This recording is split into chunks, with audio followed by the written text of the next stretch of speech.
Gideon's army and God's glory.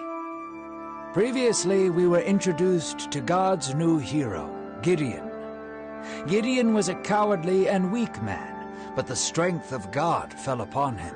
He was filled with enough bravery to summon an army against the Midianite horde. Now the armies of Israel are gathered, ready to follow Gideon into battle. In this story, we'll learn of God's unusual tactics for building an army and how he uses Gideon's intelligence to lead Israel into victory, inspired by the book of Judges.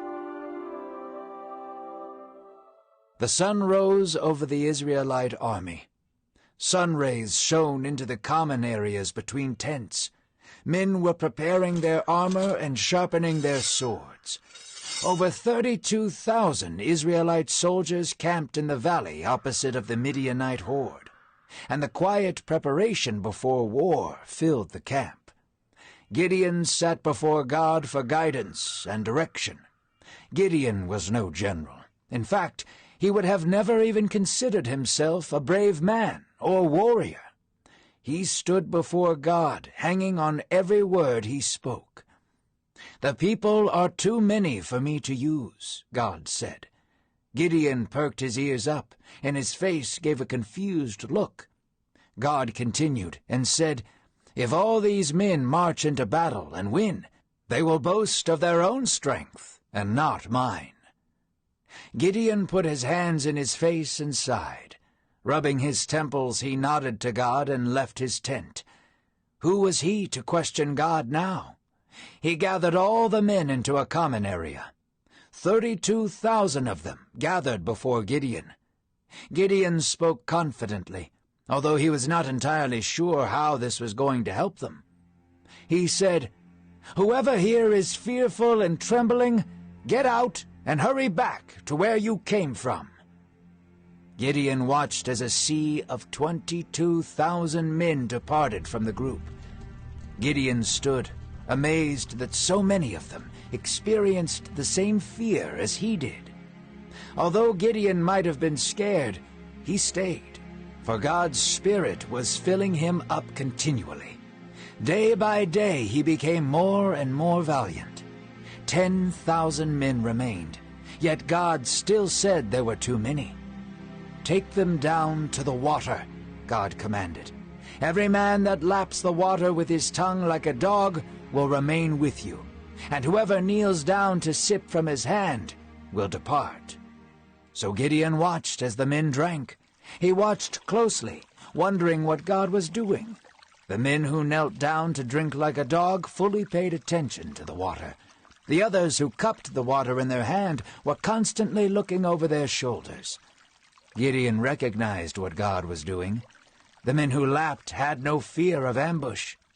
God wanted an army of fearless men, so he sent away all those that knelt down and was left with only 300 soldiers. He gave them all trumpets and told them to rest, for that night they would have their victory. Night had fallen, and the light of day had disappeared from the earth. Gideon took one of his servants to go spy on the Midianite camp. The two men creeped in the darkness, remaining hidden. The Midianites lay along the valley like a dark sea. They were like locusts in number, and even their war camels could not be counted. Gideon's jaw dropped as he observed the vastness of their army. Their men seemed to outnumber the stars above them. The Midianites were mostly asleep, yet some of them stood watch around the fire. Gideon's ears perked up as he heard one of them speak. Gideon inched closer, trying to hear what they were saying. He heard one soldier say, "I just had a dream. Some giant piece of barley bread tumbled down to our camp and crushed the tents." Though the image of bread crushing a campsite was laughable, the soldiers were not amused. One of the soldiers replied, saying, "That bread is the great sword of Gideon. He is a mighty man of Israel, come to destroy us." When Gideon heard this, his heart welled up with confidence. They were afraid of him. Him, Gideon, the smallest man of the smallest tribe. Gideon departed immediately, He knew now without a shadow of a doubt that God would slay the Midianites under his blade. Gideon marched through camp, banging his sword against his shield. "Wake up!" he yelled. "Arise, for God will give us the Midianites tonight." Gideon divided the 300 men into 3 companies. He gave them trumpets and empty jars to put their torches in. He caught their attention and said, "Look at me! Do as I do! When I blow my trumpet, you will do the same thing on every side of the Midianite camp." So he dispersed his soldiers. They spread out around the hills surrounding the Midianite camp. The jars above their torches made the light disperse, giving the illusion of thousands instead of hundreds. Gideon looked down at the Midianite horde. Then he looked all across the hills and saw his 300 men surrounding the camp. The camp was quiet for a moment. Then Gideon raised his trumpet to his mouth. It echoed across the canyons, and 300 trumpets joined in. "For the Lord and for Gideon!" the men shouted. The music of war shook the ground, and the Midianite army awoke in a confused frenzy. The trumpets continued to bellow across the valley below.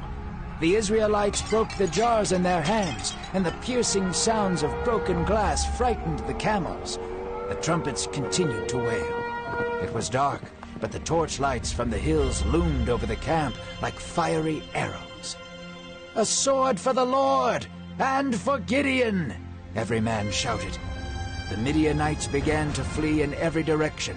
One by one they began to turn their swords on one another out of confusion. Gideon listened as the cries of dying soldiers filled the canyon. The Midianite horde dispersed in a bloody and frightened frenzy, and the army of Israel pursued them, picking them off in small groups. Gideon sent messengers out to the rest of Israel, saying, "The Midianites are fleeing in every direction. Raise up your swords and slaughter them." So the rest of Israel joined in, finding scared Midianites and slaying them. Shouts of victory flew through the hills and valleys of Israel. Word of Gideon's bravery and the Lord's favor spread, and the people of Israel hoped once again. Though the danger was not yet over, the new leadership of Gideon put a fire in their bellies, and they were confident the Lord would provide.